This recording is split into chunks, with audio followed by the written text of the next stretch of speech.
شیطان الرجیم بسم اللہ الرحمن الرحیم۔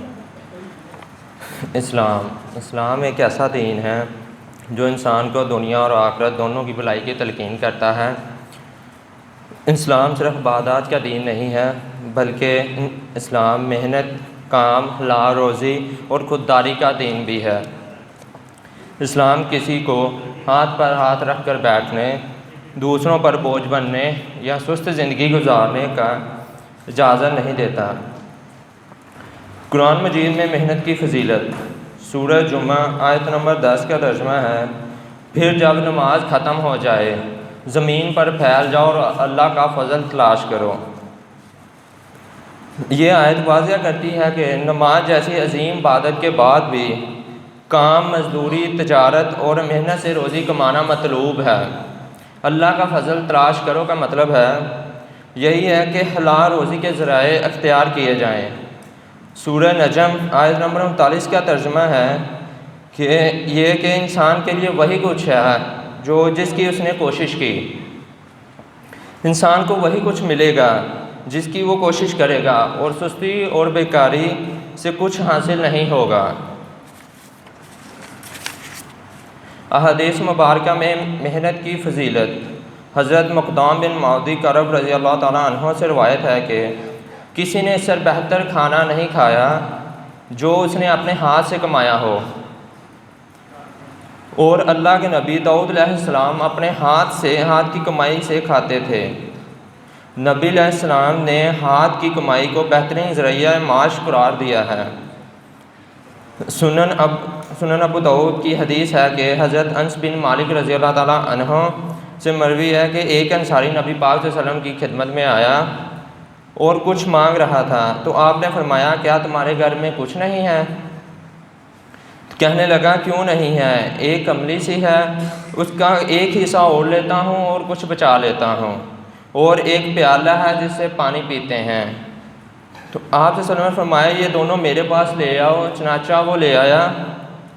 رسول اللہ صلی اللہ علیہ وآلہ وسلم نے انہیں اپنے ہاتھ میں لیا اور فرمایا کون یہ چیزیں خریدتا ہے؟ ایک شخص نے کہا میں انہیں 1 درہم میں خریدتا ہوں۔ تو آپ نے فرمایا 1 درہم سے زیادہ کون دیتا ہے؟ آپ نے 2 یا 3 مرتبہ فرمایا کہ انہیں 1 درہم سے زیادہ کون خریدتا ہے؟ تو ایک شخص نے 2 درہم میں کہا کہ میں انہیں 2 درہم میں لیتا ہوں۔ چنانچہ آپ نے دونوں چیزیں اسے دے دیں اور 2 درہم لے لیے، اور وہ دونوں اس انصاری کو دیے اور اس سے فرمایا 1 درہم کا تام خریدو اور اپنے گھر والوں کو دے آؤ، اور دوسرے درہم کا کلہارا خریدو اور میرے پاس لے آؤ۔ چنانچہ وہ لے آیا۔ تو اب آپ نے اس میں اپنے دست مبارک سے دستہ ٹھونک دیا اور فرمایا جاؤ لکڑیاں کاٹو اور بیچو، اور 15 دن تک میں تمہیں نہ دیکھوں۔ چنانچہ وہ شخص چلا گیا، لکڑیاں کاٹتا رہا، اور پھر آیا اور اسے 10 درہم ملے تھے۔ کچھ کا اس نے کپڑا خریدا اور کچھ سے کھانے پینے کی چیزیں۔ تو رسول اللہ صلی اللہ علیہ وآلہ وسلم نے فرمایا یہ اس سے بہتر ہے کہ مانگنے سے تیرے چہرے پر قیامت کے دن داغ ہوں۔ اس حدیث سے پتہ چلا ہے کہ نبی صلی اللہ علیہ وآلہ وسلم نے فرمایا واضح کیا ہے کہ خود محنت کرنا دوسروں کے سامنے ہاتھ پھیلانے سے بہتر ہے۔ بے روزگاری اور سستی کی مذمت۔ دعائے نبوی ہے کہ اے اللہ میں تیری پناہ مانگتا ہوں عاجزی سے اور سستی سے۔ نبی صلی اللہ علیہ وآلہ وسلم نے سستی اور کاہلی سے پناہ مانگی ہے، اور اس کا مطلب یہ ہے کہ مذموم صفات ہیں، یعنی بری عادات ہیں۔ حضرت عمر بن خطاب رضی اللہ تعالیٰ عنہ فرماتے ہیں کہ میں اس شخص کو پسند نہیں کرتا جو نہ دنیا کے کسی کام میں ہو نہ دین کے کسی کام میں۔ صحابہ کرام کاروبار، زراعت، مزدوری، تجارت، جہاد جیسے شعبوں میں سرگرم رہتے تھے۔ وہ دوسروں پر بوجھ بننا ناپسند کرتے تھے۔ نتیجہ پیغام: محنت کرنا اسلام میں عین عبادت کی طرح ہے اگر نیت درست ہو۔